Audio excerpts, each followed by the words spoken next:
Assalamualaikum warahmatullahi wabarakatuh. Alhamdulillah wassalatu wassalamu ala Rasulillah wa ala alihi wa sahbihi wa man walah amma ba'du. Baik, teman-teman semuanya rahimani wa rahimakumullah. Di video kali ini ada sedikit yang lucu teman-teman, di mana mak-mak juga turun tangan ya, membahas polemik nasab Ba'lawi. Jadi mak-mak juga ternyata bingung.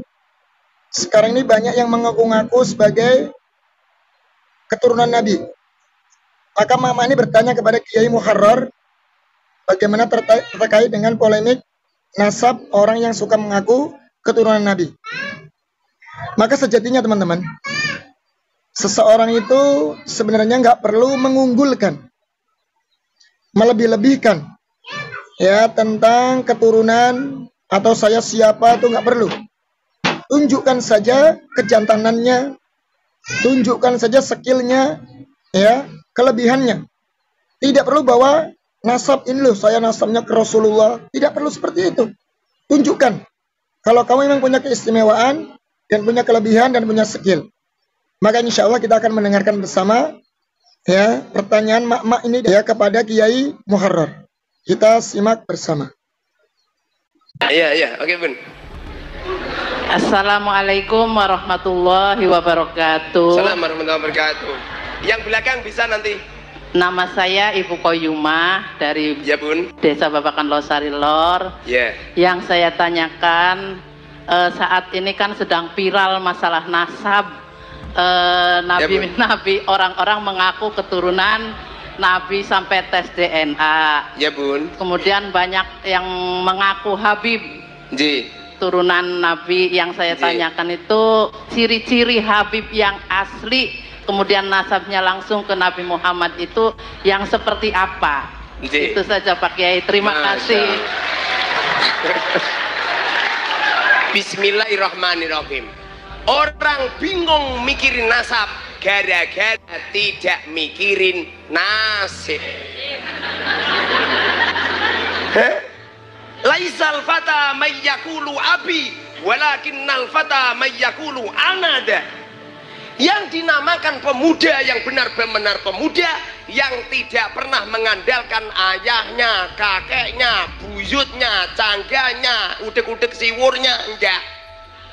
Yang dinamakan pemuda adalah mengatakan apa mene gelut karo aku. Lah itu baru pemuda. Pemuda tak kandake pak aku masa gitu, bapakku dokter takon nyuntik bokongmu, ya kan? Masa gitu? Jadi orang itu terlalu bingung masalah nasab gara-gara tidak pernah memikirkan nasibnya diri sendiri. Pada akhirnya bingung, pada akhirnya kacau balau. Sesungguhnya duriyah Rasul, semua duriyah Rasul yang pernah disabdakan oleh Rasulullah, beliau mengatakan, seumpama Fatimah mencuri, kupotong tangannya. Itu bukti bahwasanya semua duriyah Rasul tidak ada yang mencuri, tidak ada yang dawir, tidak ada yang minta uang dari pintu satu ke pintu yang lain. Kalau ada duriyah Rasul minta dari pintu satu ke pintu yang lain, positif palsu. Jangan diberi palsu Pak Dokter, palsu. Nggak mungkin. Darah Rasulullah itu jiwanya wabil mu'minina raufur rahim. Jiwanya berbagi, jiwanya memikirkan, mensubsidi, memikirkan kesejahteraan umat, bukan malah nodongi umat. Tidak menjual imamah yang besar sak gentong-gentong, bukan memamerkan serban yang besar, jubah yang pada akhirnya hanya untuk menipu umat, untuk mencari uang yang sedikit. Bohong. Duriyah Rasul tidak seperti itu. Dulu ada putranya Nabi Nuh, dia seorang nabi dan seorang rasul, termasuk ulul amri, ulul azmi. Apa yang terjadi?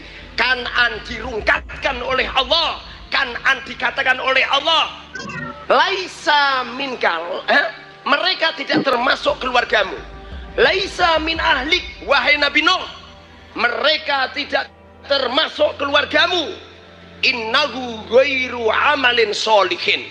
Mereka Kan'an tidak termasuk orang yang baik. Artinya apabila ada dzurriyyah Rasul kemudian akhlaknya bejat, omongannya kotor, kalau madak-madak kayak ngawur, akhlaknya jelek, peranginya jelek, tidak punya kasih sayang kepada umat, positif, itu namanya palsu. Paham? Cara untuk meneliti seperti itu bun, sampai nggak usah ketipu dengan imamah. Mahabharata lah imamahan, ya enggak? Pernah nonton Mahabharata? Abu Jahal, Abu Lahab juga imamahan, Fir'aun juga imamahan. Kalau masalah serban, itu loh abang tukang jual bakso ini serbanan. Kamu itu. Kalau masalah jubahan, emak-emak itu kalau masak Pak Dokter, alah jubahan kabeh. Jubah apa dasar? Lah yo, kalau masalah tongkatan, malampir nini pelet deh, tongkatan semua kan. Kalau masalah tasbih, lah itu konghucu itu ya, semuanya pakai tasbih. Bahkan di rumah saya ada tasbih besar untuk hiasan rumah. Makanya jangan ketipu. Akhir zaman semakin dekat dengan yaumil kiamat, bermunculan dzurriyyah palsu. Rasulullah mengatakan mereka itu tidak keluargaku. Mereka itu tidak keluargaku, mereka itu hanya untuk menipu umat, untuk mencari uang yang sedikit dengan memperbaiki casing-casing dohir untuk mencari uang yang sedikit. Pada akhirnya umat menjadi makanan empuk. Apalagi bulan Maulid Nabi ini mereka datang ke majelis satu ke majelis yang lain hanya untuk mencari jadwal ceramah. Jadwal ceramah. Silakan yang lain, ayo tanyanya satu saja. Ayo bun, ayo belakang, ayo, ya oke bun, tuh, sini bun, ayo bun, yang dapat uang saya kaya raya.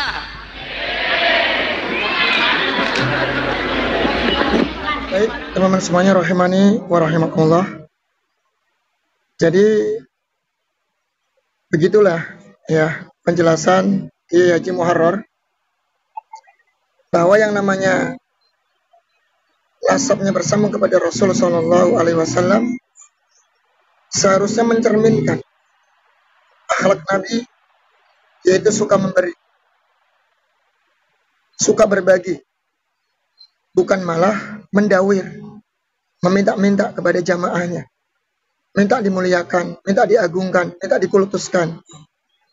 Bahkan tak jarang dari mereka ya setelah dikultuskan, diagungkan, kuburannya pun dikeramatkan, dijadikan ladang mencari cuan.